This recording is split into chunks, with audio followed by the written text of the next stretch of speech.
Sam Merrill, Money Merrill, one of the NBA's quieter success stories. And as he heads into the new season, what should we expect from him? Today, we're breaking down his journey, strengths, role, and what his ceiling might be in 2025-26. But before we do your boy a favor and smash that like button, subscribe to keep the NBA content coming, hit that notification bell so you stay locked in all season. Let's dive in.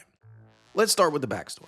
Sam Merrill hails from Utah. He starred at Utah State, where he left a mark. He scored 2,197 career points, which is second all-time in USU history, and dished out 477 assists. He entered the NBA as the very last pick in the 2020 draft, 60th overall, joining the Milwaukee Bucks, and as a rookie, he was part of the team that won the 2021 NBA title. Over the next few seasons, he bounced around Milwaukee, Memphis, Sacramento, before landing in Cleveland. And while in Cleveland, he has gradually carved out a bench role. It truly started during 2023-24 Summer League play, though. All Merrill did was post averages of 20.4 points, 4 rebounds, and 2.8 assists while drilling an absurd 44.6% of his threes. In fact, his 25 total triples led all players during Summer League play. If nothing else, it was clear that the much emphasized marksmanship was more than just hearsay. Then the 2023-24 regular season began, a campaign in which Cleveland experienced a lot of injury struggles. Ty Jerome missed basically the entire season, Darius Garland suffered a broken jaw, Evan Mobley missed over 32 games with various ailments, and Donovan Mitchell broke down during the playoffs. As a result, Merrill was given a much heavier dose of minutes than previously envisioned. He used them to his advantage and turned in a season in which he posted averages of 8 points, 2 rebounds, and 1.8 assists while completing 40.2% of his field goals, including 40.4% on his three-point shot. The USU product drilled 143 total triples, one of 36 players to make over 100 trays and shoot 40% or better from range. Merrill knocked down 4 or more triples in 16 of his 61 appearances that season and a staggering 7 or more in 3. The marksmanship was on full display for much of the season. That said, he wasn't nearly as effective come the 2023-24 postseason, where he would manage just 3.3 points per game. He still knocked down a respectable 37% from deep, but he shot just 34.5% overall, as he was rendered mostly an afterthought. But hopes were high after Kenny Atkinson was brought in. The movement and motion offense he was bringing with him was thought to be a true game changer for players like Sam Merrill, who thrived with ball movement. And you know what? Though he didn't experience the same level of efficiency that he displayed in year 1 with Cleveland, it genuinely felt as if he added in other areas or became a more well-rounded version of himself. I thought he improved. In 2024-25, he played a career-high 71 games, averaging 7.2 points, 2.2 rebounds, and 1.5 assists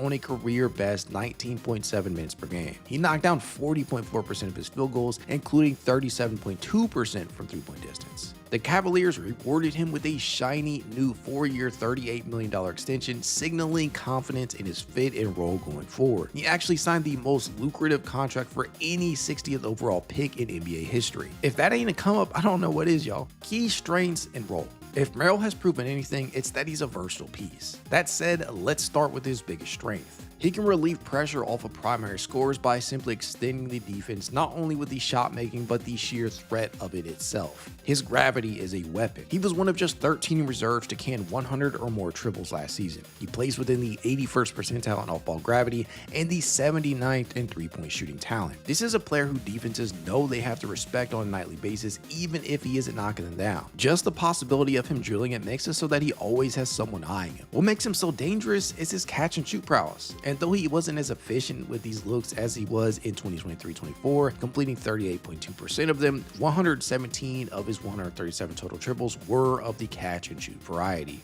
He had the 11th most catch and shoot trays among reserves. Just absolute sniping. As such, he plays within the 93rd percentile in catch and shoot three-point shooting talent. He can hit them from the left corner, the right corner, the slots, or above the break. The one thing that we really hadn't seen consistently is Merrill pulling up on folks. Just 20 pull-up triples last season for him, and on bad efficiency at that, just 32.3%. But the reality here is that Merrill has never truly been counted on to create for himself at the NBA level. That might be about to change to a degree, and we'll talk about that shortly, but as of now, I can live with him being more of an off-ball threat. And with that in mind, off-ball movement. Sam Merrill's ability to pick spots make him a low-risk lightning spark off the bench. He completed 72% of his limited attempts around the rim. That placed within the 83rd percentile among wings per clean glass. effortless. He doesn't really attack the rim with dribble penetration, but rather timely cuts to the basket off of well-placed feeds. One of my favorite sequences to see on the court is a Sam Merrill off-screen action in which Sam cuts to the rim for a very makeable shot attempt or layup. Kenny Atkinson and company have been really creative in how they get him open. A lot of secondary actions led to Merrill being freed up enough to bolt to the basket. Fueled his summer workouts. Said it took him about 3 weeks to watch the replay of that Game 7 loss. Merrill got inside for the layup. He placed within the 98th percentile in off-ball screen frequency percentage, meaning that there was a large portion of scoring possessions used on off-ball screen attempts as it relates to Merrill's scoring. He's got an elusiveness to him that few players on this roster have and can get into his shot in a moment's notice coming off of a screen. As a result, he finished with 51 total points off of off-screen actions this season for the Cavs, the most on the team. Merrill has actually proven to be one of the best on the roster at moving without the rock in his hands. 14-point advantage. Bucks have led the entire way. Our old friend Sam Merrill training that one. Defensive effort and energy. Here's the thing, Sam Merrill will not blow you away athletically, but what he brings is hustle, awareness, and effort. He knows who he is and who he's not, and he uses his strengths as a defender to his advantage. His anticipation and body control often allow him to stand his ground as a defender in isolation. It's a huge reason why he was credited with limiting his opponents to such a low field goal percentage. Among players who have defended at least 500 field goal attempts, Merrill has the 20th best defensive field goal percentage in the NBA at 43.5%. It's actually the best mark on the team. He graded within the 55th percentile in perimeter isolation defense this year, and it's not necessarily something to truly boast about, but it's also nothing truly terrible either. It's middle of the pack. Where he definitely excels is his navigation of screens, both as an on-ball defender and when chasing his assignment around them. This man placed within the 93rd percentile in ball screen navigation and the 100th percentile in off-ball chaser defense this past season. He was the best player in the entire league out of 559 qualifying players in the latter category. The USU product knows how to place angles and has an extremely good sense of where the pick is going to come from and just how to traverse it. I realize that Merrill will likely never be seen as a lockdown defender, but he more than holds his own due to his ability to stay attached to them. It's this skill set that honestly should have him being viewed as a 3&D wing. There by Sam Merrill. Koulibaly checks the shot clock and shows 8. He looks to drive baseline. Sam set it round. As for his role, honestly, it's pretty fluid. Sam Merrill will likely begin the season starting alongside Donovan Mitchell in the backcourt, and with the injuries and subsequent surgeries of Darius, Garland, and Max Strus, the latter of which will likely be out until possibly January, Merrill is in a perfect position to truly solidify himself in a Cavs rotation that has some question marks heading into the 2025-26 campaign. He may in fact be asked to handle the rock the most he ever has at the NBA level, and I am very interested in seeing that play out. It's not as if it's something we've never seen him do though. He finished his collegiate career with an average of 3.6 assists per game and the Mountain West Conference's 13th most total assists with 477 helpers. Last season, he graded fairly well in a limited capacity in regard to playmaking, as you can see. But honestly, I think that what we could actually see with more on-ball reps is more on-ball creation for himself, an area that he hasn't truly been asked to provide since college. It's one thing to create for yourself at the amateur level, but self-starting at the NBA level is something entirely different. Now, I don't expect him to become this on-ball threat all of a sudden, but it will be interesting nevertheless to see what he can provide. Without two of the Cavs' top 6 ball handlers in the early going, Merrill's ability to bring the ball up the floor or handle is going to be something worth keeping an eye on. And for a player who has never had a usage rate higher than 16.7%, this could be just the opportunity he needs to showcase just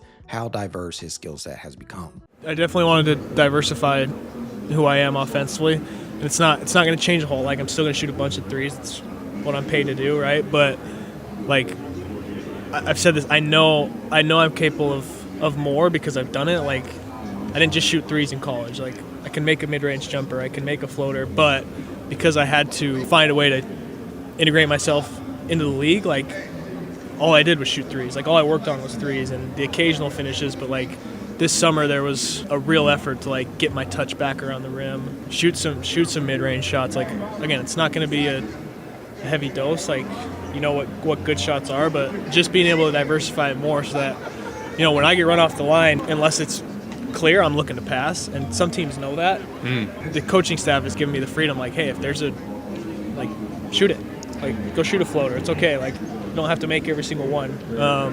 And now I need to be willing to go try that out and get that feel back. But I feel really good about where I'm at as far as that goes. And then challenges and risk factors. Of course, there are always hurdles. Directly tied to the aforementioned usage rate is touches. Merrill averaged 22.7 per game last season, 9th on the team removing the fluff. He was 11th in 2023-24. His numbers will likely depend on consistency and catching rhythm. With so many mouths to feed and younger players itching for their own opportunities, Merrill could just as easily lose minutes or touches if he struggles to get into a good rhythm. Defense and size. At about 6'4" or 6'5", depending upon where you look, he can be tested on switches, bigger wings, or in mismatch situations. This is probably where most of the ire is drawn from fans. Merrill's size could be a limiting factor in how effective he can be defensively relative to where he is actually seeing minutes. The problem is that at times he overstays his welcome at the 3, a place where Kenny Atkinson has given him a ton of run at. Merrill played 73% of his minutes at small forward last season, and while the numbers tend to point to him being a positive there are indeed times when he is outmatched from a size standpoint. With more depth in town this time around, it's on Atkinson to balance things out a bit better. Just don't overplay Sam there is all I'm saying. Roster dynamics. The Cavaliers' backcourt additions and departures may affect his minutes and role. Ty Jerome and Isaac Okoro may no longer be on the roster, but Lonzo Ball, Craig Porter Jr., and Jalen Tyson will all be looking to log minutes at the 1, 2, and 3 this year. Donovan Mitchell hasn't gone anywhere, and Darius, Garland, and Max Strus will eventually return. Tyrese Proctor may get some early season opportunities at times as well, and DeAndre Hunter and Dean Wade will see minutes at the 3. In other words, there will be no shortage of competition for minutes. Potential breakout? Here's what I'll be watching for this season. Number 1, consistency and shooting splits. If he can hit anywhere between 37 to 39% from 3 again while keeping efficiency, he's gold, especially if it's coming on higher volume. Number 2, spot up versus off-screen movement. How Kenny Atkinson will deploy him matters. If he can get open looks off movement, that's huge. It's been the norm for Merrill in his nearly 140 games with the Cavs. Number 3, defensive matchups. If he can hold his own or at the very least not be a liability out there, that raises his floor. I choose to believe that this will be the case, especially with what he's shown on that end of the floor. Number 4, minute fluctuations. His ceiling depends heavily on how many minutes he's given in favorable matchups, and this might actually pertain more to the playoffs than anything else though. Number 5, clutch late game usage. Will we actually see Merrill in crunch time moments? While I'd like to sit up here and tell you that I know what Atkinson is going to do with the closing lineups, the truth is it's way too early to tell. Prediction. So what's my projection? Honestly, this is a little more straightforward than some of my other predictions thus far due to Merrill having more of a guaranteed role heading into the season. I see Merrill putting up something like 9.7 points per game, shooting around 38.9% from 3-point range, with usage fluctuating due to his role eventually shifting to mostly off the bench in say 18 to 22 minutes per game. If everything clicks, he could have a stretch where he becomes fully recognized as one of the league's most dangerous 3&D bench pieces and one of the best value contracts in basketball. For fans, keep an eye on him. He may not be a headliner, but he's the kind of glue piece that quietly boosted team spacing, shooting, and depth. Let me know in the comments where you think he'll land. If you like this preview, hit like, subscribe, and ring the bell so you don't miss Merrill's early season performances. Thanks for watching, and as always, go Cavs.